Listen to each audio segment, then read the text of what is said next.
Big changes may be coming for developers because of Harvey. Could building homes higher help protect Harris County from flood damage in the future? Tomorrow, county commissioners could vote on a proposal that would require developers to elevate any new buildings within the 500-year floodplain. Adam Bennett shows us why developers, county officials, and historians believe it's a step in the right direction. Another year, another flood for Joe Crass. Personal items like great-grandmother's photographs, you can't replace that. No way. So that's what you grieve over. Her Cypress area home of 10 years got hit with a 1-2 punch. First, tax day floods, and then Harvey. Do you feel like another flood is inevitable?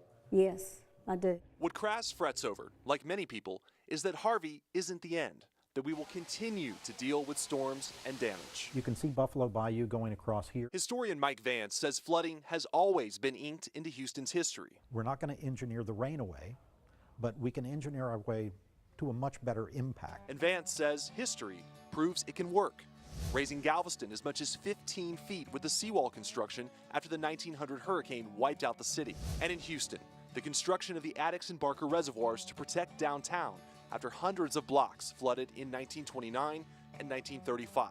It's just going to take a little bit of gumption and some tough decisions, but yes, I think it's doable. Now, after 3 500-year floods in 2 years, I hope we can maintain that wow factor. Harris County Judge Ed Emmett recently released his 15-point plan with his ideas on how to lessen future flooding damage. I might not have the power to bring all these proposals to fruition, but I can certainly be the loud voice, making sure they are pursued and not forgotten. One of those plans, which Commissioners Court will vote on tomorrow, would force developers to build any new homes inside of the 500-year floodplain 2 feet higher than the flood level.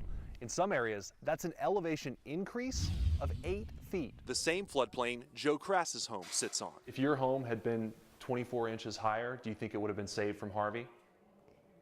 Most likely, I think it would have considerably helped it, if not prevented it, yes. I think in the long run, building that way will pay off. Beth Wolf Realtors president Ed Wolf believes every county in the region should take a hard look at development across the board. Somebody will pay you for a house that's been prepared in a way that will hopefully avoid future impact, or at least diminish future impact from flooding. Now he says his organization is staying on elected officials to make sure this type of flood damage will stay part of Houston's history instead of becoming its future. We as citizens have to be more active in getting our government entities to pay attention to these problems when there's not a heavy rainstorm.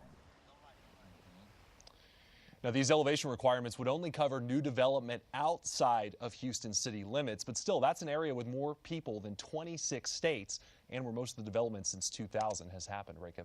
Okay, so Adam, so most of the houses, as we saw during Harvey, they flooded, and they weren't even inside that 500-year floodplain. So what are the plans to protect everyone else? So a lot of those items are on the judge's 15-point plan, one of them being the third reservoir. He's hopeful that the state can use some or all of the funding for that, can pay for all of that with the rainy day fund, but he also says that voters next year could potentially be asked to approve a flood control bond worth maybe more than $1 billion. Wow, okay. Thank you so much, Adam. Yep.